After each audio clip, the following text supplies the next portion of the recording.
Time being a little after 7, quorum present, we call a meeting to order for the Water Authority for the October meeting. First item is public input. I see there's none at the moment. We have a bonding resolution. Sandy, you've arrived just on time. You walked in at the right moment.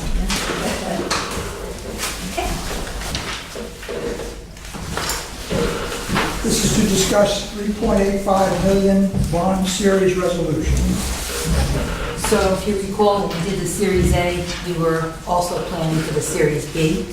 This is a bond that is being purchased by the Rhode Island Infrastructure Bank. The benefits of that, as you recall, you don't pay interest until you actually use the funds. You have a greater period of time and flexibility in terms of the projects. The downside, and one of the reasons why it took us a little bit of time to pull this together, is that you cannot borrow until you have a certificate of approval, and in this case, there were actually 4 certificates of approval. And so Pam and the engineering team were pretty busy in getting those done. They have public hearing requirements and the like. So those are all in place. We have CAs for $3.5 million. We're borrowing $3,850,000. You recall that we have to have a debt service reserve fund, and then of course the cost of issuance. What's before you today is a form of a series resolution. This borrowing will be taking place under the general resolution, which means that the bonds will be issued on the same, we call pari passu, the same level as all the other bonds. It'll be a pledge of revenues. The projects have a draw schedule of 2 years through November of 2020. If it's adopted today, the next step will be pricing, which is going to happen tomorrow. And with that pricing in place, we'll then finish up the documents. And we have a signing and a closing expected on November 14th. You do have a reimbursement resolution in place so that if there's a need to use the funds in advance, you can do that. But my understanding from Pam and Mark is that this is actually timed perfectly because of some delays, that you're probably not going to have to expend your own general funds, that you're just going to start drawing against this bond, right? Correct. Pretty straightforward. Fair to assume that the detailed paragraphs are just like last time? They are. They are like last time with a couple of exceptions, so let me go through the exception. When we do a bond and it's a third party like TD Bank or Washington Trust or the like, you have a trustee and the trustee holds those funds, and then you draw against those funds. In this instance, your trustee is not holding on to these funds because they're not actually deemed expended until you actually draw it down. So in this instance, the difference between this bond and the last bond is that while these funds are committed for you, you're not actually borrowing them until you actually put a reimbursement request in. So they are being held in a construction proceeds account by US Bank, which is also the trustee of RIP. So I would say that's the only real distinction. Other than that, it's the same in terms of collateral and payback and the like. Okay. Any questions? What's the appropriate form for the motion? So I would say for the record that to adopt the form of the series resolution in substantially the form presented to the board with such changes as may be added by any authorized officer after pricing. Entertain a motion? So moved. Second. Further discussion? All those in favor, we have 6 people from each of the towns. All those in favor, please say aye. No, excuse me. Raise a hand. Raise a hand. It is unanimous, which I think was required anyway. Yeah, because we have 6. So we did it. Excellent. Thank you very much. Thank you. You're all done? Well, thank you. For now. A lot of work done before we get the money. It's orange today. Today's orange. Thank you, Sam. You're welcome. This evening. Happy Halloween. That's why it's orange. Very appropriate. Next is a claim from 17 Collins Circle. That's you folks? Yes, it Please, is. come up.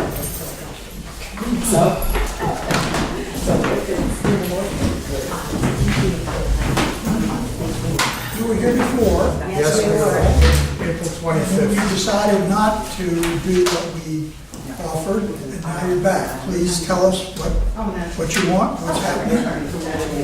We made when we came, we had a request of the damage that was caused. And the total came out to $5,515. And the board offered a third of that. Out of that amount, I paid $700 out of my pocket to have a cleaning company with dehumidifiers and fans to get the water out of the basement. They were there for 4 days. So we didn't think and don't think it was, first of all, that we're not being unreasonable. We've been super patient. We're not causing any trouble. I don't want to cause any trouble. You know, we're new in this town. We plan to live in this town for however long that may be. So for the reason I came and got the minutes of that meeting about 4 or 5 weeks ago, we were thinking of, I don't want to use the term because that's totally against my DNA. So in very short words, the reason for coming back before you people was to see if we could come to an amicable resolution instead of going another route. To see if we could come to some kind of a compromise on what you offered and what we requested. I brought pictures last time, I brought pictures this time. I mean, there was a lot of damage done. There were things that were broken that couldn't be replaced. And I know the question was asked, do you think it was our fault? And I mean, it certainly wasn't our fault. I mean, it's a brand new house, it was brand new construction. If indeed something wasn't done correctly, I would have assumed that the building inspector who inspected the house on multiple occasions should have picked that up. I think it was an unfortunate accident, and we're not looking to blame anybody, but we are looking, I mean, we paid $700 out of our pocket to have our basement cleaned up after this accident happened. And like I said, as I started to go through things over the summer, I found a lot of things damaged, and it's very upsetting. I'm trying to put in my mind how we arrived at a third. That may have been, John, that may have been you or Ray that suggested we pay a third of that. I can't recall all the detail, but somehow I recall there was something wrong with the way the meter was put in there. Not according to the person that came and put the second anchor on, who worked for the water The master department. plumber from the town's department. He said it was basically, he said it was done to code. He said at the time it was done to code. Our house is 7 years old. Like I said, it was new construction. It's a brand new house. He said it wasn't done the best way. He said, but it was done enough to pass code. He said now code is 2 anchors. He said, but at the time it was done, there are 2 anchors, yes, but it was done well enough to pass inspection. And the house did pass inspection because we got a certificate of occupancy to move in. Ray, go ahead. My recollection of this. First of all, these folks requested a pressure check by the BCWA, if I remember correctly. Yes. And the BCWA people went there and as they tried to do this pressure check, because what I've seen in the information, the improper support of the meter caused a separation of the coupling. And basically what happened was that the flooding, of course. But the way I read this, and the information I got out of it, was that it was a plumbing problem, from what I could see. And the BCWA did everything they could. As a matter of fact, I mean, refresh your memory in the memos here, that they were going to be without water after this occurred. And Mr. Booth was gracious enough to have one of our people, one of the BCW people, who was a registered plumber, to get their system going again, so they would have heat. Because from what I understand, this was like after hours, and they would have had to call a plumber out, and and overtime and everything else. My original recommendation was like, I think it was like $660 something. That was basically just a goodwill gesture. And then it was increased, I think, Bill made a suggestion for the present amount of $1,800. Yeah, that was 1/3 of, What we roughly originally 1/3 asked of the for. 5,500. That was a motion without admitting any liability or fault. Right. So, Yeah, that's my recollection. I can't, Sir, I sympathize, but I still see that it was not the fault of the BCWA, it was improper support Then, of can the I, meter. Well, I'm going to express what I feel. okay. Let him It was finish. improper support of the meter, and I can't see anything different than what it was before, so I don't think I could support anything more, to be honest with you. Well, may I ask them a question? Sure, sure. Then what kind of, you say you would like to come to a better resolution of this. What do you, how close are you looking to get? I would hope that honestly, from being brutally honest with the board, and that you meet us halfway. So you're looking for $2,500? If you meet us halfway, so we can move forward and put the case to rest. Around 27, Right, okay, 55, 25, something like that. okay, okay. Mr. Chairman, Yes, John? I think most of the board members know my feeling generally when these kind of problems come up. I'm always kind of sympathetic toward the ratepayer. And we don't have insurance, Pam, to cover anything like this. We do. They determined that it was not our responsibility. That's right, I remember. Yeah, I was checking. See, yeah, but I understand the claim that our man didn't do it. But he went there, did something, and while it was going on is when this happened. I just happen to feel we own it. And that's been my position all along. Now, I would want to pay him the whole thing, but if they're willing to settle for half, I'm more than willing to go along with that. But I just feel that we own that problem because it happened, even if it wasn't our man's fault. It happened while our man was there. Yeah, they were there at their request. not Right, to ours. test the But he water. was still first. there. He was our man, our representative. We didn't touch it. Just to comment on John's issue, generally, and this is not to say anything of the existing case, but we do enter properties if the plumbing condition is poor. And if we attempt to do work on those, there's a lot of risk that this type of thing can happen. We can't take responsibility for everything.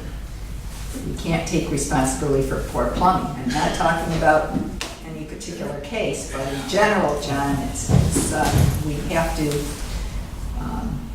look at each case individually and then determine what we need to do to handle it. But in general, there's a lot of poor plumbing out there.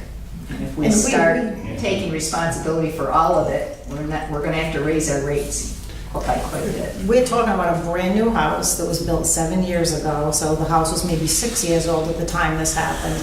And my understanding in speaking with people is that the house had to be inspected before we were allowed to move in. Had So to have if the plumbing several was not inspections. done up to code, we're homeowners, I mean, we're educators, that's what we do for a living. I don't know plumbing code. We were allowed to move into that house. If the plumbing was not done up to code, why didn't the building inspector catch that and say, this needs to be in Have 2 you talked to inches? the plumbing inspector about it? No. No, sir. But we can't answer your. Right, I know, but what I'm saying, Sir, the thing is, and I mean, again, from the get-go, we didn't blame anybody. no, we're not, we don't want to blame anybody, Right but from the get-go, We incurred a lot of when the men were damage. there, we were very appreciative. We're not Yes. blaming anybody. But I think it's very unfair and actually kind of insulting to sit here and trying to put the blame on me as a homeowner for faulty plumbing on a house that's 6.5 years old. Okay? And your men were there during working hours, not after hours, during working hours. And was under his watch that broke.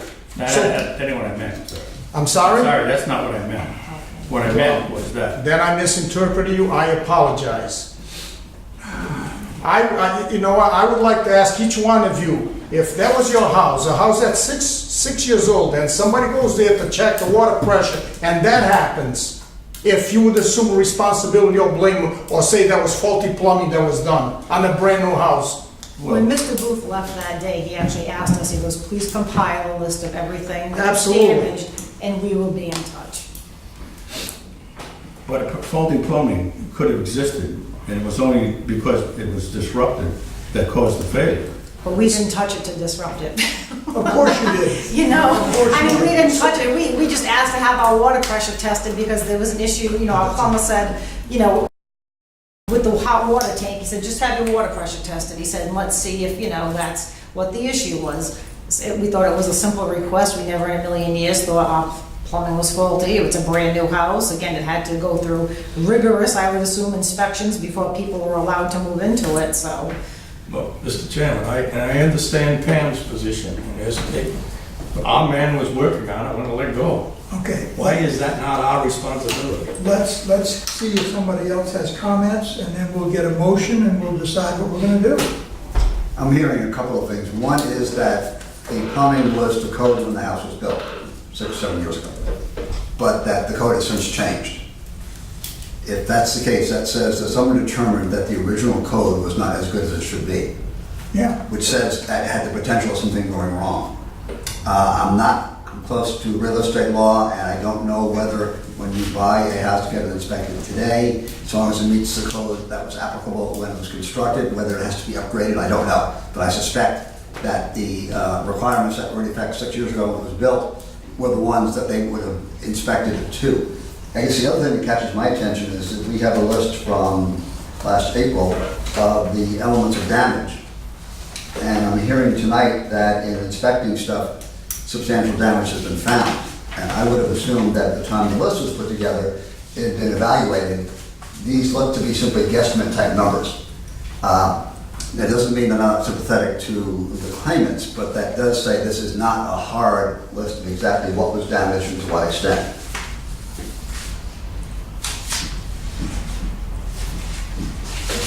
Are there any sharper numbers that have been put together since? Or is this, I found more damage, but like I said, we're not here to be, you know, we're trying to be sympathetic as well. As we live in this town, we want to get along. Like I said, I have pictures. Nobody wanted to see them last time. I have the same pictures on my iPad today. I think if you looked at them, you know, there was damage done to sheetrock, there was damage done to a lot of things in the basement. And yes, you know, they were guesstimate numbers based on what I know, what we paid for things. I mean, there's some things that can't be replaced. I have a bag from Europe that was down there that can't be replaced, that was damaged by the water. I think you should recognize that it was, the board felt it was not necessary to see the pictures. We didn't doubt that something had gone wrong. And looking at the picture doesn't change the facts or change the legal opinions. Right, that you we can get see from the our amount of insurance damage, company. I think, We understand your point of view. So what we're really doing tonight is we're trying to see if there's sympathy to reinstate the offer or to increase the offer. And that's basically what it boils down to, and from my perspective. So let's go around and see if there are other comments, and we've heard some. First, I want to say I wasn't at the last meeting in April. I didn't attend that meeting, so this is the first exposure I've had to it, other than reading the minutes from the last meeting. And I read the internal report that was done on this by Ken Booth, and I've looked at the list of your damaged items. And I certainly can sympathize with this. And I've worked on the other end of the pipe, on the sewage end of the pipe, and had to deal with a lot worse claims than this. And Ken actually points out something in the last paragraph of his memo. He advised the Andrades to dry any wet items out before they became saturated and prone to development of mold. As it was drinking water and not sewage, most of the items could simply be dried out or washed off to prevent them from damage. And it was noted in here also in your list that they were in boxes. And I think somewhere in Ken's memo it mentioned they were in plastic boxes. And one of the unfortunate things, and I had an incident at my house involving the electric system, which was actually the National Grid's problem. But when they came and settled with me, and I told them I had just bought the TV 2 years ago, they didn't pay me the full cost of that TV. When I told them about all the other electronics that burnt out in the house, they didn't pay me the full value that I paid for those things. They depreciated everything. And by the time that was done, I was pretty disappointed, but on the other hand, I could understand what they were doing. And here, looking at what you have, a large portion of the costs are associated with damaged goods or property, not property, but damaged goods, the candles, the housewares, the wardrobes, the clothing, and which is what Ken was talking about with regard to the water. And if you look at the other items here, the sheetrock, the landscape of the dehumidifiers, that's actually incidental to the total cost. So I look at this and I say, 1/3 of the total cost doesn't seem like a bad deal to me. I'm sorry.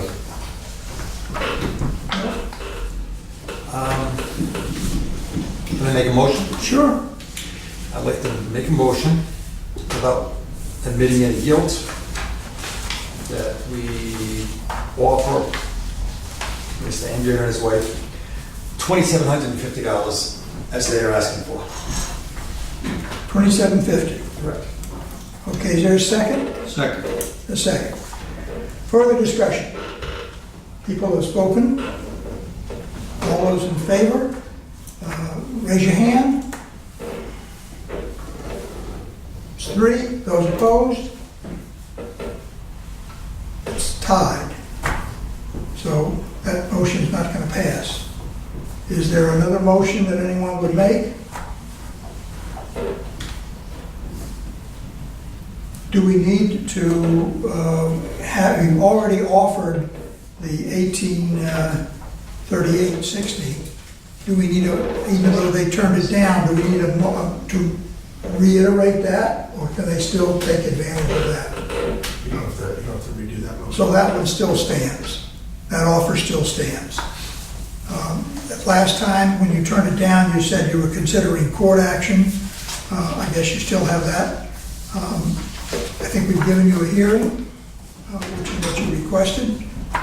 You did not get a majority of the votes. And so right now, the offer is still 1838.60.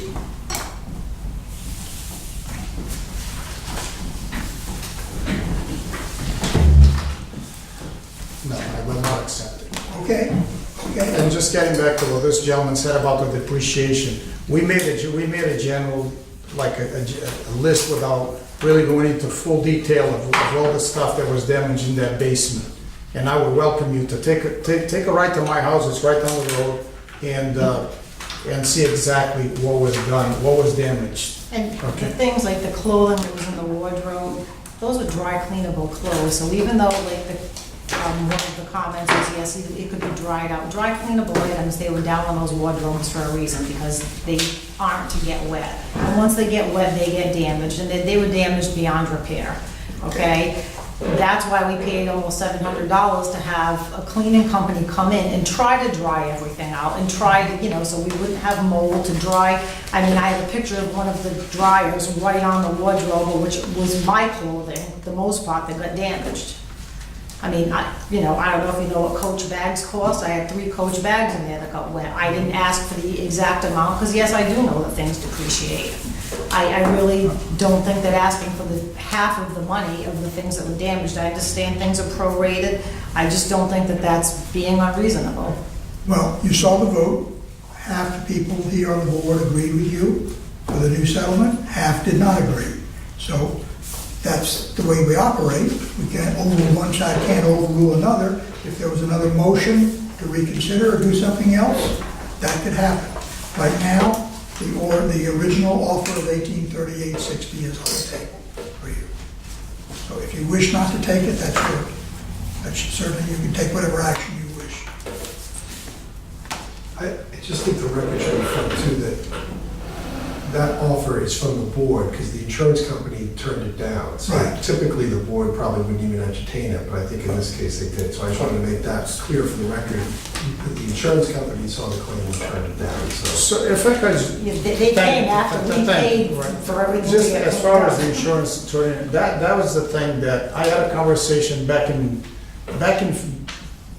shortly, about a month after this happened with Mr. Booth, okay, because we had not heard anything.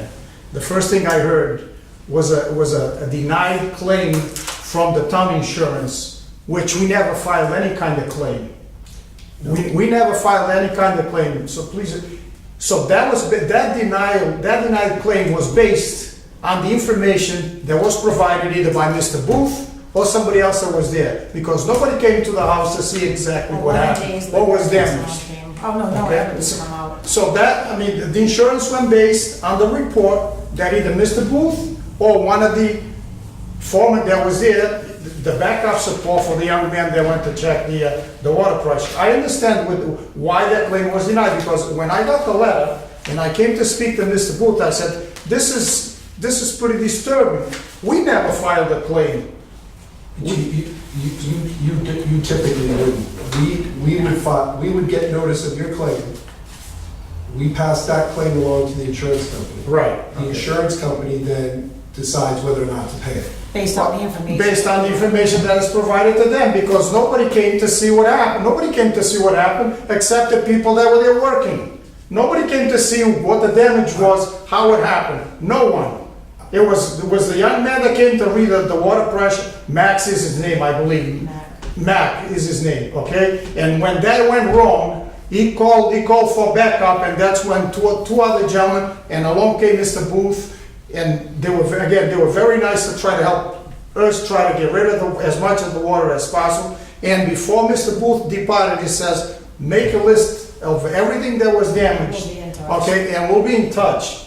Okay, then a while afterwards, after that denial claim from the insurance, and I contacted him, and I was pretty upset. And he says, fill out, I'll even help you fill out the forms.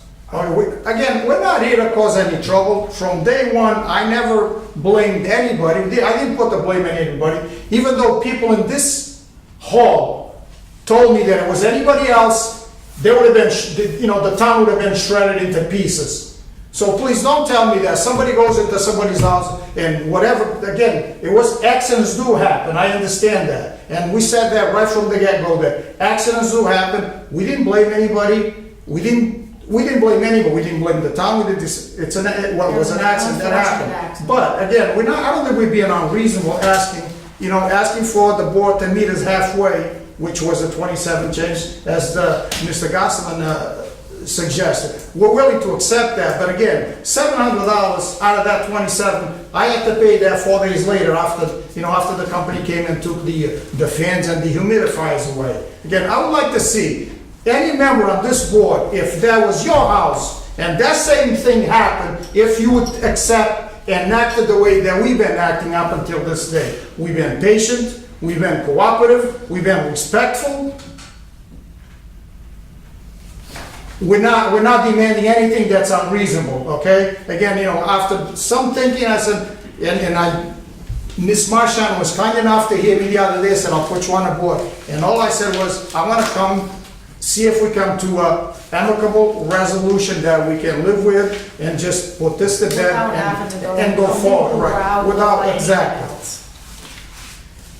You tried. Several of us agreed with you. Several of us didn't agree with you. So, I mean, it was a tie vote. You were here, you witnessed it, so I can't overrule that. I don't expect you to overrule us, sir. I don't expect you to overrule anybody. I understand your angst, I understand your concern. I really don't think, Well, some people do. Some of them may, some people don't. Again, I would like to see if that happened in somebody's house, a house that's 6 years old, and people are trying to blame faulty plumbing. The master plumber from this town who put an extra anchor said that everything was under code. So please don't tell me it was faulty plumbing. Again, it wasn't an accident, and I understand. But please don't use the excuse that it was faulty plumbing. Okay, when the young man started touching, that thing broke. Well, somehow he broke it because he was touching it. And I don't want to blame him because again, the town was kind enough to send somebody there to test the water pressure. okay, I thank you very much for your time. Thank you very much. It's really appreciated.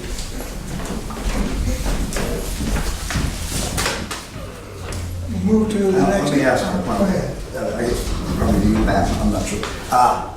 In the event they sue, I assume our insurer responds even though they've put denied the claim. I believe they will. I mean, that's what I thought was gonna happen last time, after they just declined to take the action.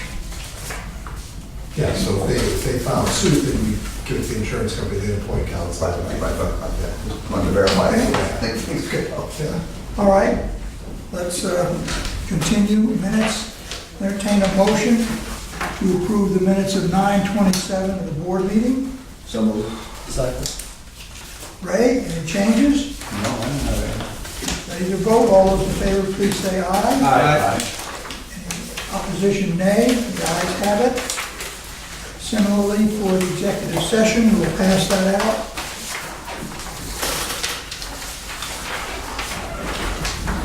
Ray, here's your bill. Everybody take a moment and read it.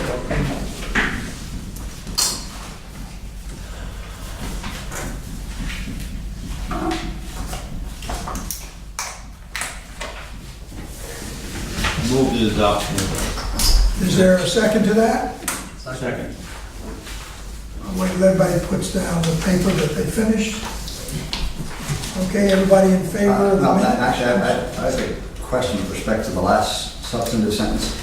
DCWA is working on adding miscellaneous fees for rates for all customers. That isn't what I understood was going to be done, as a miscellaneous fee. I thought it was going to be a new fee category, so to speak, for projects, so to speak, of this nature, that this would fall into, but not miscellaneous fee. Which one was what was this? This is North Lawn. North Farms, this is executive session, so we may want to wait. Yeah, why don't we wait to discuss that in executive session? Okay. Okay. So Sid, that is not good. So we're holding the next. Just hold that up for a moment.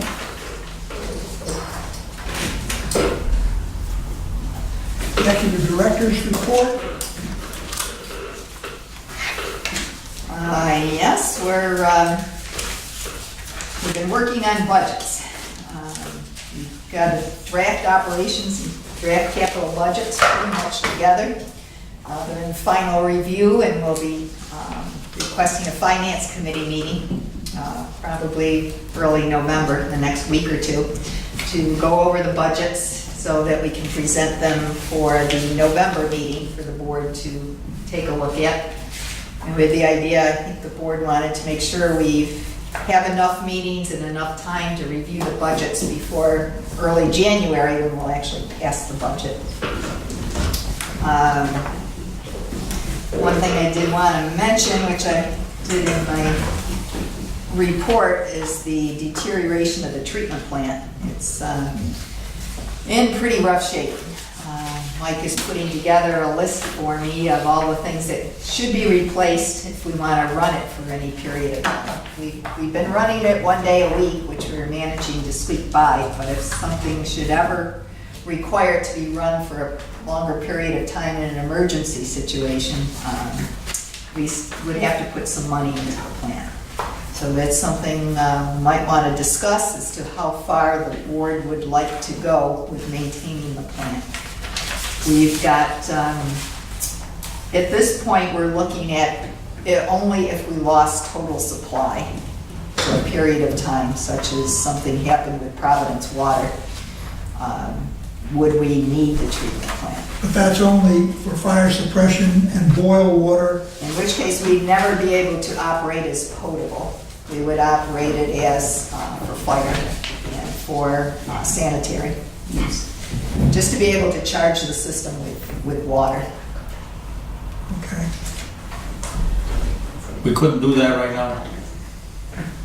We can do that right now, but it wouldn't be potable. I know, but even if we do make some repairs and stuff, it's still not gonna be full. No, it's never gonna be potable. It's, Okay. So, I don't know how to phrase this question without it sounding kind of awkward, but I'll just say, how, this is news? no, No, no, we've it's been, been building. Right, but I mean, this is no surprise, No. right? And- no. It's So- just the pipeline's taken a lot longer than we had planned. We had thought the plant was gonna be gone within 5 years of shutdown. It's now gonna probably be another 5 years before the pipeline's completed. And we've gotten to a point where the plant, I said, So, it might be worth trying to keep it going until the first section of pipeline is in to East Providence. Phase So one. that at least gives us another backup to Providence water. but if tomorrow the Cross Bay Pipeline for some reason had a problem and you weren't able to get water that way, you wouldn't be able to get water else another way? Through other connections If the to East Bay Providence? and- pipeline failed, we can get some water from East Providence, Right, and we can get some water from Swansea. from Swansea? Yeah. Yeah. Yes. We There's no put way in you a can get connection water in from last year. Pawtucket at present? No, no. Okay. And you only think you can get a portion of the water through East Providence? The problem is we put in a connection to the East Providence 16-inch water main. A year ago. And that would give us more water than we could have. We had 2 little small 8-inch connections at one time. So that could get us about 1.5 million. We could get up to 1 million, I'd say that might be a little on the high side from Swansea, which would keep us in potable water with restricted conditions. Okay. The issue would be if we ever lost the Providence supply entirely. But in the distant past, I thought there were some connections with Pawtucket that can be done in Well, emergency situations, no? no, it's too far north. East Providence can get some water from Pawtucket. Yeah, They can't get enough to supply their whole system It's through the in the existing fingertips. situation. okay, but they get water, they don't get water through our pipeline to serve East Providence. They can in an They emergency. can in an Right, emergency. they can And in we can emergency. get water from them, some water from them in an emergency. The idea is putting in this first section of pipeline will give us quite a bit more water from Providence. So We could get water from their pipelines, they can get water from our pipeline. is the bottleneck to us from East Providence at connection points along the town boundaries of Barrington and East Providence? No, it's getting the water from the East Providence pipeline, their Cross Bay pipeline, which goes to their tank. Right, Getting enough water to move south from that point. okay. So that's why we're putting in this first connection, which essentially Phase will one. link the two, their Cross Bay pipeline and our East Bay pipeline. It'll link them together, Okay. in which case either of us could take water from the Cross Bay pipelines. So that's a major backup for us to Providence water. The next step is to build the pipeline to Pawtucket, which will supply us with a totally different supply Yep. for both East Providence and Bristol County water. We were hoping we could keep the plant in operation, at least to be able to charge the system with water until the Pawtucket pipeline was constructed. Doesn't look like it's gonna make it. I didn't think that was possible for quite a few years now. I It's, guess I misunderstood. we've been maintaining it, but things start triggering, and one thing after another has been going. So it's gotten to the age that it's just not doable without total replacement of some of the elements and the controls and so on. So we're focusing on seeing how much we can operate by hand if we had to say keep in operation for 30 days. Because if we lost the Providence supply, it could be that long. You referred a couple times to total loss of the Providence supply. That implies there's a less than total loss. Could you clarify that? I'm confused as to what total means versus something less than total. It's hard to say, but at And I one assume you have something in point, mind there, and I'm not picking up yes, what it is. no, I'm saying total loss, there's no supply from Providence Water, Right. either to East Providence or to Okay. Bristol County Water. That's total loss of But those supply. are two separate connections. Yeah. East Providence doesn't get their water from our pipeline. No. No. They get it from a northern pipeline So I'm over saying Washington that Bridge. The Providence supply is shut down to wholesale customers, Okay. So two different failures, so to speak. which is what they did at one time. In the early 90s, they had their 102-inch blew out. Who's the director then?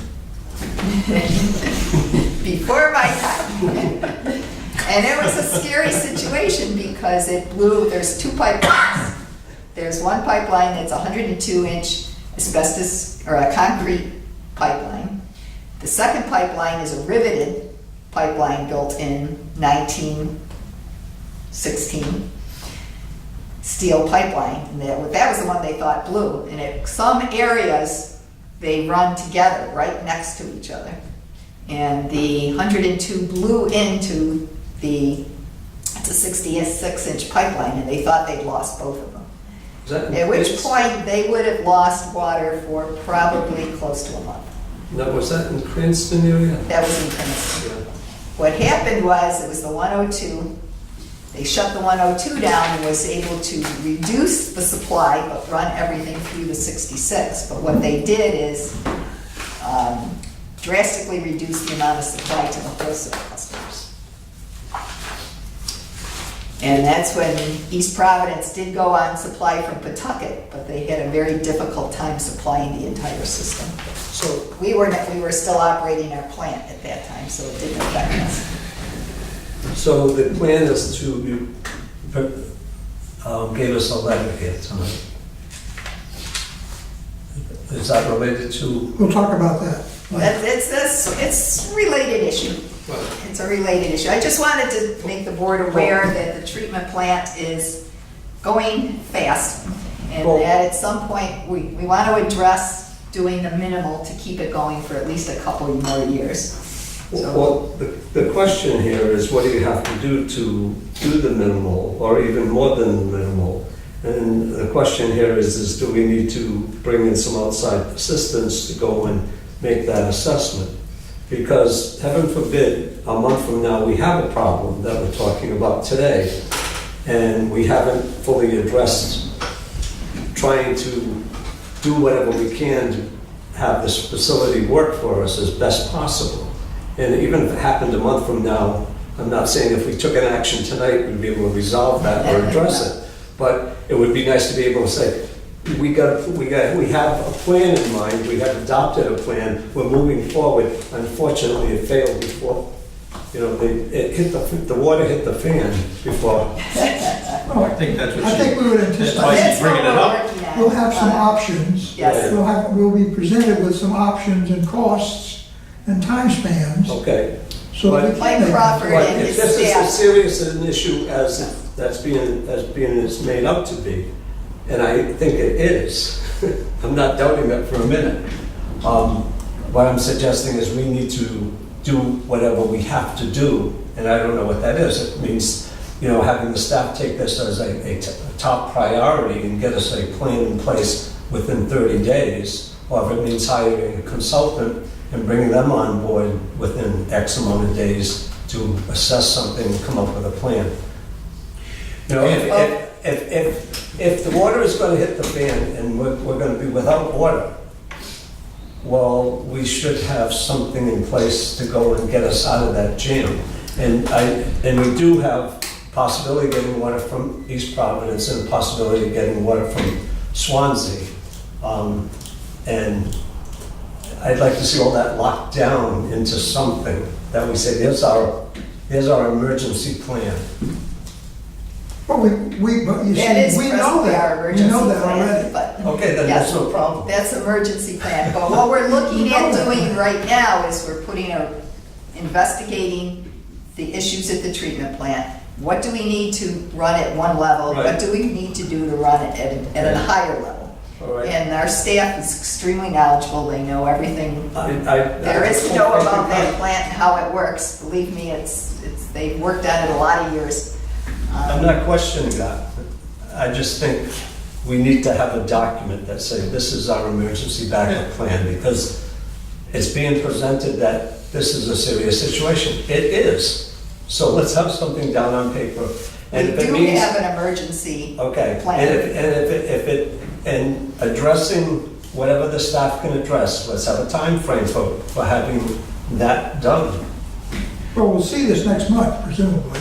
We'll see the options. The next meeting is the 14th. Will you have some information concrete? We'll have Both some financially? information for that, yes. Okay. You know, tell us what it costs us every month to run it, say since January of 2017 or whatever, what we're getting from it, what we want to get from it, what it's going to cost us to get what we need. And then if there's a balancing act as to how far we want to go. So we rely on your expertise and your staff to do that. That's good. Keeping in mind that you can never put a price on having an emergency plan. No. It's options, that's all. We're just looking at it, that's all. Well, keep in mind, after putzing around for a number of years, this board finally took the bit in their mouth and decided we would pay Right, for phase one. right. And someone, a pretty fair argument could be put up, you're dumping all this on our ratepayers, and yet the board felt we have an obligation to do this. Right. So I think the board has taken, You were responsible. the board has taken action when it's down dirty, and this is a warning, it's coming now. We gotta deal with this other plant, which we had hoped not to have to worry about. Thank you, Pam. Any other questions regarding the report? One other thing I wanted to mention is the Mayett Road old treatment plant. Yeah. I did mention that in the report. It's getting to the point it needs to be demolished. It's been around for a lot of years. We've been fixing it up just to keep it looking good for the neighborhood. But we've come across some issues there, and we think it's time for it to be taken out.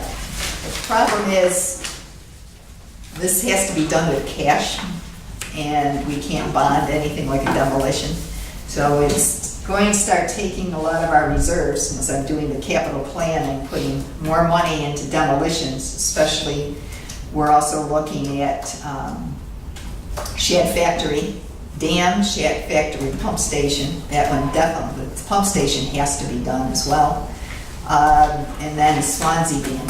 So there's going to be a lot of cash coming up in the future that I have in the budget for doing demolitions. We're going to try and get, especially maybe for the dams, we might be able to get some money, for grant money, to be able to help us on those, like we're doing for the Upper Kickapoo Dam. But just to warn you, there's going to be a lot of our reserve money is going to start going for doing demolitions rather than construction. Is the plant in Barrington, if we take the guts out from our stuff, is that possible that the building itself could be turned over to the town for some use? It's, we'd like to keep the property. It might be, we may need to do a pump station there eventually, not a pump station, but a treatment facility there at some point. We've had the building looked at. the way it's set up, it's really not amenable to reuse. Okay. We tried looking at it different ways that we could possibly use it, but it doesn't look feasible. So it would just be taken down to the ground. And I said, that's the least expensive way to do it. If you start trying to because the old filters are still in there. They're still full of media. There's an old generator still in there. There's a lot of machinery. They said the cheapest way to do it is have one demo contractor come in and just take care of the whole thing. Gotcha. If you start, and I had planned on doing it more piecemeal and spreading the cost out over a few number of years. That it's going to cost you a lot more money to do it that way. All right, well, we'll have some information next month. Next item is financial report. Mark is not with us this evening. Nope, I'm Mark tonight. But before we get that far, I've got Sue here, so I thought maybe she could give a quick update on our construction projects. Okay, you sent us an So email. you're not wasting your time. Yes. Well, the engineering report, contrary or differently than most years, we decided to do all our construction in the fall this year. That was just a kind of all three projects just kept getting postponed throughout the summer, but now they're all starting up. So Ferry Road, I know the flashing sign has been there for several weeks saying construction starting, don't go by Ferry Road. It's actually true now. For a while they were just doing bypass piping, but now they're actually putting a 12-inch water main in Ferry Road between where Hope Street meets Ferry Road and towards the bridge. So that will be going on for a couple of weeks.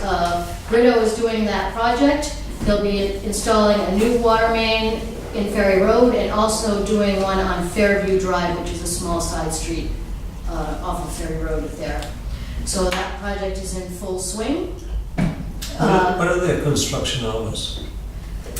The construction hours are usually 7 to 4, but generally the DOT restricts the time that they can have only one-way traffic going on the road, and that's kind of what limits a lot of what they can do in the middle of the road. And that is usually 9 to 3. I'd have to check the permit on that one, but that would be the restriction for them starting later, is that they can't get out on the road. So that is under construction. Child Street, we've been planning for a while now. You've been hearing about we're going to do directional drilling underneath the river here. The pipe that is currently under the river is about 80 years old and it's cast iron. And we don't know if it's ready to break or not, but it serves about 500 homes and nursing homes and 2 schools. So we thought the best way to do it was put in a brand new pipe, and then we'll abandon that one after we're done with the new pipe. So it's going to happen this coming up week, starting tomorrow. The contractor will get here, start laying out the material, start digging the access pits. There'll be 2 pits in the road, both on the shoulder of the eastbound lane. One right here in near Barker Avenue, the other one on the other side where Kidcommute Close condominiums are. So the pipe they'll drill a hole from one access pit and it will come up at the other access pit, go down under the river. So there's a specialty contractor obviously for that. So the first week we have a general contractor who's digging the pits and getting everything ready. And then next week, the specialty drilling contractor will arrive and will install the pipe. Make sure they don't hit the sewer line. We are staying well away from the sewer. You won't be able to tell from above ground, but the pipe is not only going down and up, it's also going out a bit to be on the outside of the bridge, because we didn't want to hit the piers of the bridge either. So it's going out and down and around. They have a very interesting remote control kind of machine that they use above ground that they walk with, and the machine underground is following that somehow with magnets or whatever. They're attracting, the underground drill is following an above ground piece of equipment that is So hopefully it comes out in the right spot. When they did the crossfade, the drill kept moving like this, and it had four wires attached to it, and they, by pulling one back, they could change the direction, either up, down, whatever, but the thing, it kept spiraling. And then when they finally got there, they put a different head on it and pulled it back Yes. through, kept making it Right, larger and right. larger. But the And- initial drill, they explained it to us, it was a spiral action. That was not controlled remotely. It was controlled by, I guess, direct wires to it or something like that. Well, this one will take several passes like that. There'll be an initial drilling of the hole and then reaming to get it larger and Right. larger, and then finally they pull the pipe Okay. through. So that, if all goes well, happens next week, and then obviously the week after that, we have to test the pipe. We have to connect it to our system. There'll be a little bit more work. And then the last project, which is lots of small streets, we've hired a company called Bisco Contractors, and they are going gangbusters in Barrington. They have done several neighborhoods in Barrington, just about finishing up this week with those. They're gonna move to Bristol after that, and then there's a few streets in Warren. And we do have for you tonight a change order, which includes a street in Warren where we've had some issues in the past month with some water main breaks, and a short 300-foot section of water main on Wood Street, which is a very small street in Warren. But we decided, since we had this contractor, Wood Street, one of the problems is the water main that's there is made of asbestos cement, which requires specialty disposal. And we have that bid item already in this contract. So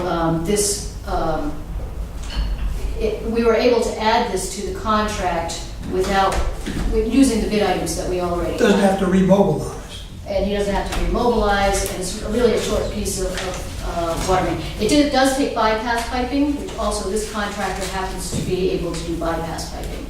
So again, it fit well with the scope of the project we already had. So that is a change order that we'd like to issue to that contractor, and you have that in your packages. But all three projects, the goal is to have them done by December. All three contractors seem to be moving along, and hopefully we'll stay on schedule. Thank you. Any questions, folks? Okay. Financial. Everything's great. Thank you, Mark. Thanks, Mark. Kind of report we like. Can't do that.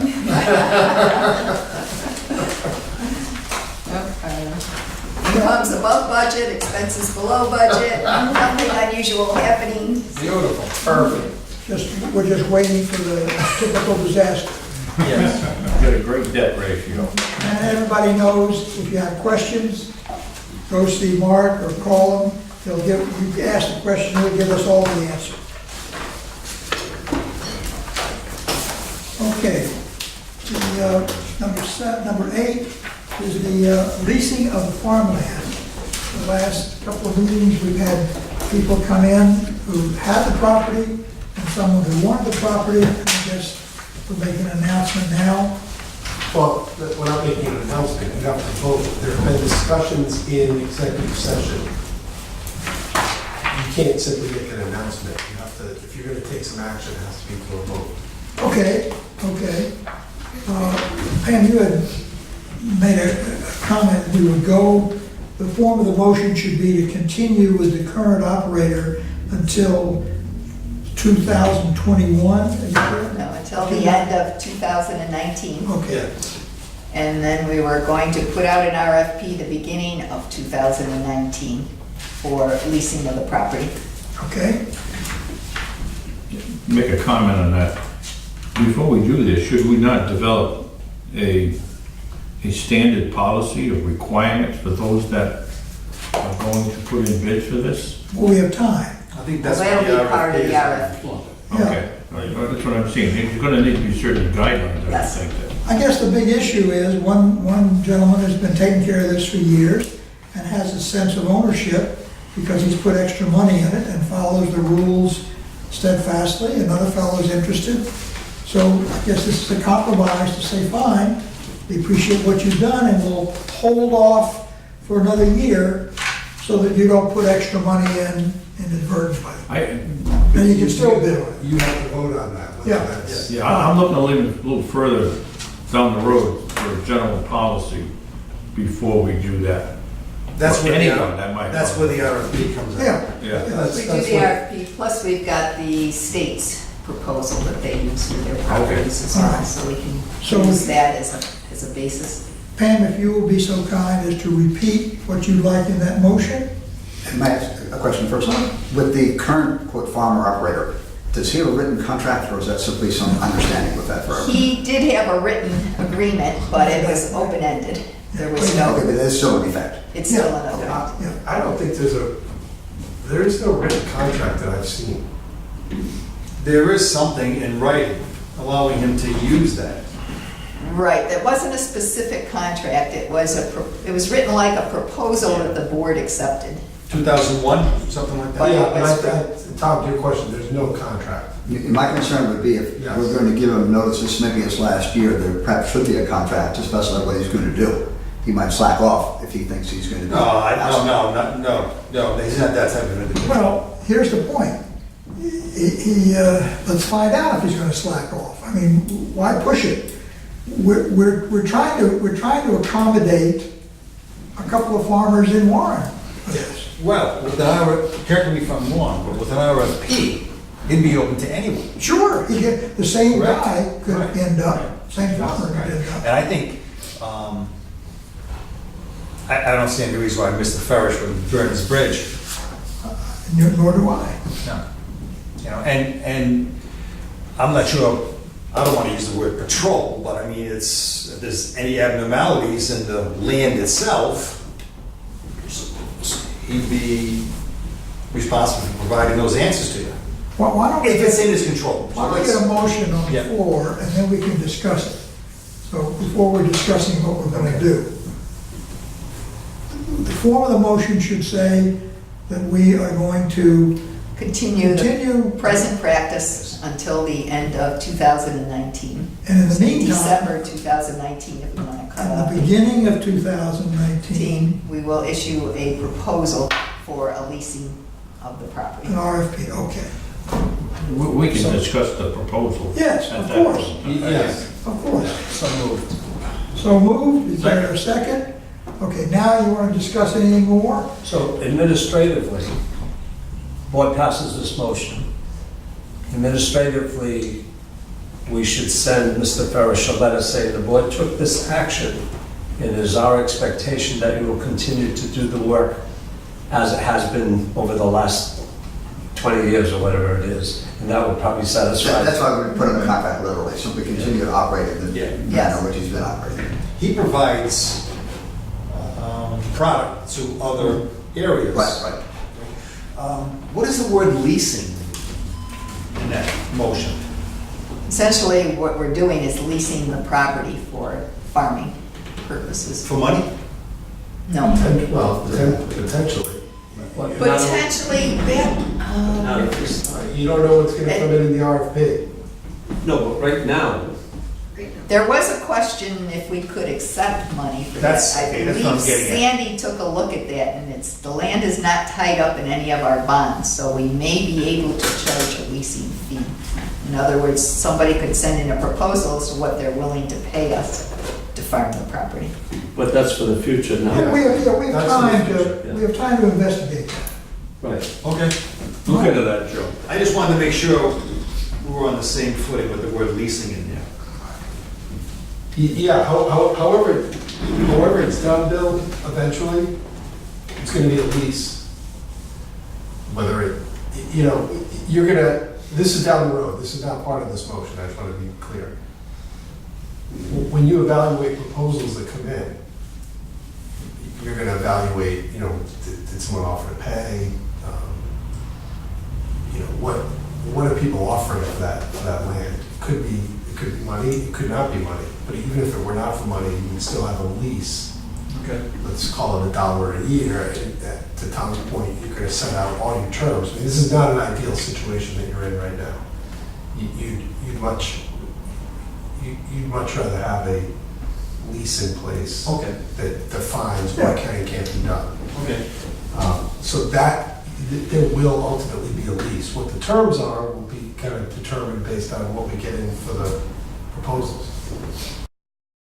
All right, So we don't create the terms in the RFP? We'll create some of them, but just to your specific question about lease, whether or not a payment's gonna be part of it, that would be really kind of up to what we see in the responses to the request for proposal. Okay. All right. any other comments, questions? Ready to vote? All those in favor, please say aye. Aye. Those opposed, nay. The ayes have it. And we'll get that letter out sometime this week or whatever. Yes. Okay, we have a change order.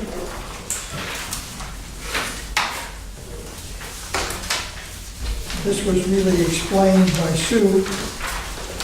This is to increase that by $73,250 to a new total of $1,156,318.69 to Bisco.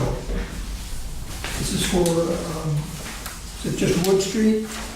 Wood Street and Warren. Yes. Wood Street and Warren. Do I have someone to read that? So moved. Done, is there a second? Second. I have a Discussion. I think I understand this contract, and I think I asked questions about this once before, but I'm sorry I have to do it again. We have a contract with them to do these miscellaneous jobs, if you will. And we have a certain amount of money in that contract. So now he's doing some work, and we want to approve additional costs for the replacement of this particular project. So we're adding more money to his total contract. Yeah, Yeah, Yes. and in the end, it's gonna cost, I assume, it usually does not come out to exactly what they bid, because Yeah, quantities okay, but- change, but it's going to be more now that we're adding the street, yeah. Was this contract for a bunch of jobs yet to be defined? No, No. no. It was very specific to jobs? Yes. Yes. Okay, all right.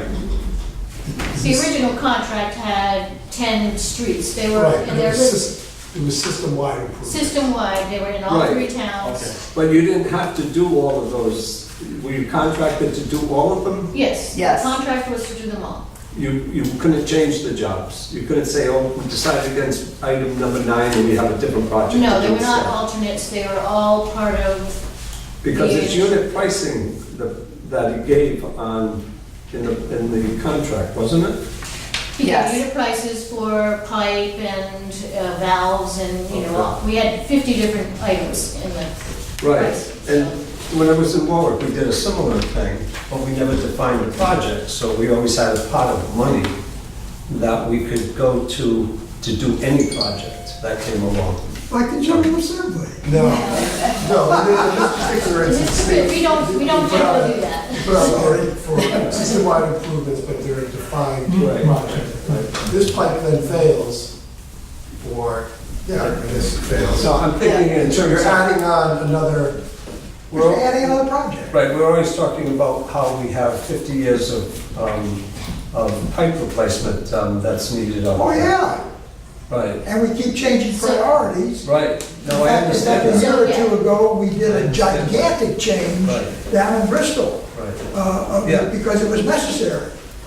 Thank you, Mr. Chairman, for that. That's helping us out down in Bristol. Now, for our Rhode Island Infrastructure Bank, we literally list every single pipe in Yeah. the system, so that it gets on the project priority list and gets a CA, so we don't have to Right. try to get a CA for every single one. But when we put out an actual bid for a project, we are very specific as to where we're bidding. Right, and I've had those projects too, but we always had a pot of money we could go to in case problems came up and we wanted to have the contractor do those. So we would hire a contractor with unit prices for doing generic sewer work. And then when we say, okay, we've got to do something on Smith Street, the project is this long, give us a price for that using the unit costs you gave us, and we could just mobilize them right away and get it done. So, okay, different game. All right, thank you. In this case, Yep. So they're doing good work on the projects they're working on now? Yes, they, and that was part of our reasoning when we approached them to see if they'd be willing to do this, even though it's small, piece of extra work, is that they were already doing a good job. They're moving along very quickly, which is good because the bypass piping, it's not good to have out when it gets too cold. So that was taken into consideration and we asked them to I've been watching that project in Barrington, and boy, they seem to come in and really get to work and do it quickly. And they have know several what they're crews, so doing. they keep, they've got one crew on this street doing one thing, they've got another crew on another street, so they move pretty Really quickly. quick, and they just get it done. So, okay, we got a motion on the floor, and that's to, the vote moved and seconded, and that's to increase Abisko by $73,250 to the new number, $1,156,318.69. Those in favor, let's see, this is just a small amount. Those in favor, please say aye. Aye. Those opposed, nay. The ayes have it.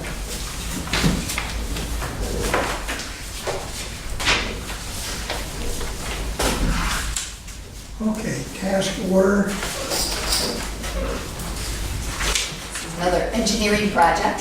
yeah, this is a task order for $6,400, and it is just to take our construction details that we use when we go out to bid for construction projects, as well as we use them with contractors who are doing water main extensions, when they need to know what our requirements are. And they're in a form that we are no longer able to edit easily, so we want them to transpose straight into AutoCAD, which we do have AutoCAD software, and we have the ability to make small edits in-house, but doing these over completely from scratch, we felt was better done by someone who's an expert in AutoCAD, so we asked and we put out this actually is being done with a 3-year on-call engineering Yes. contract that we already have, so it's just a task order. Okay, so I need a motion to approve this task order to C&E Engineering, $6,400. So moved. Yes, moved, seconded. Questions? Those in favor, please say aye. Aye. Those opposed, nay. The ayes have it. Thank you. Let me talk just for a moment about board correspondence, and then we can go into executive session, and after that, there won't be any action taken, except to seal the minutes and close the meeting. Everyone should have a copy of a letter that goes to the, it says November post-election. This is essentially a fresh attempt, once we go through the election, to be able to recontact or contact all existing and/or new members of the legislature that represent the 3 towns and the state, to say, hey, folks, here's what's happened in the past. Please look at the situation that's going on. It could be a disaster. We are respectfully asking you to do something. You have the law. You have a law that you can follow. You've tried to do this in the past. Here's a synopsis of everything that we've done in the past. This is a project that was approved by the state. So you don't have to, you hold on to it, because this is something that I have been fiddling with, and Pam's been fiddling with it, and Joe has been fiddling with it. We're massaging this thing to put it into a form, but ultimately it would be sent, and hopefully we would have not only this board's unanimous approval, but the 3 town councils' approval as well. concept is to get it ready. If you have suggestions, offer them. Drop them in, submit in the office, send me an email, do anything you can, get us your inputs. It's fluid, but I just want you to see, this is the thrust of this. We want to try to get the state to fess up the 50% on this project. And particularly with the issue that if East Providence is financially not able to finance it, it would be a crime for us to put in a 4 million gallon per day line all the way to Pawtucket, and then they're going to need this thing. And so, we need to get the state to say, this kind of makes sense, let's talk about this. This is what the objective of this thing is, to make long-term common sense out of state planning for this kind of an issue. And if East Providence can't pay now, fine, let the state take on the obligation. Is this sort of the reverse of what happened way back when it was the company, the Bristol, whatever it was called? Yes. Light company. Yes. Where they didn't want to go in with East Providence when East Providence was putting their line in. That's right. And so East Providence made it only big enough for themselves. That's right. Yeah. That's right. I don't blame them. Yeah, no, it's I don't blame them. It's funny how the shoe gets put on the other foot all of a sudden. But it's happened in many places around the state. Of course it does. So this is yet another shot. Right. It's a fresh move forward, so that we're not leaving anything to chance here. And it seems to me that the time to do it is once we have newly elected people in place. And I'm sure there'll be a lot of folks that are returned, incumbents that are returned, but let's give it the new try once the election is over. That's the goal. And it also, perhaps more so than we've done in the past, attempts to explain in detail what the options are, what the potential is, what the danger is, and how serious, how foolish it would be for the state to ignore this. That's really what the thrust of this is. That's the most important thing. Yeah. All I can say is good luck Well, to us, good luck to us. to Anyway, everybody. let me know if you've got comments about it. That's what it's all about. And then maybe just the question on the board meeting next month. Yeah. Might try and change to Wednesday. We'll take a poll and see who can make that one. Okay, right now it's, It's set for Thursday, but Tom's got a zoning meeting that night. So we may try and change it to Wednesday. We'll see how many people can make it. all right. It says Wednesday. Could we not change the time of the meeting on the day of the meeting? I guess that was delayed because Sandy couldn't get here. And as it turned out, she got here at 7 instead of 6. That was the reason.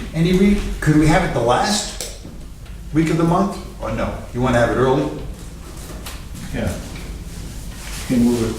You're going Wait into till the the week of Thanksgiving. Thanksgiving. No, This will be the week The after. week after Thanksgiving. After that. We I good? don't have my calendar with me, but you put that out and see Be the 29th. if people can change. 29th is good with me. You can put one of those doodly-doos out. Yeah.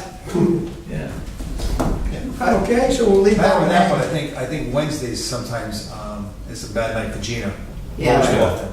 Could be. So, All right, so right now, it's Thursday, the 15th, or the 29th. And we'll get that nailed down later. Okay, so we need a motion to go into executive session, around general law 42465A2, to discuss North Farm litigation and pilot pursuant to 42465A6. Got a motion? So moved, seconded, all in favor, raise your hand. We are into this at 8:20.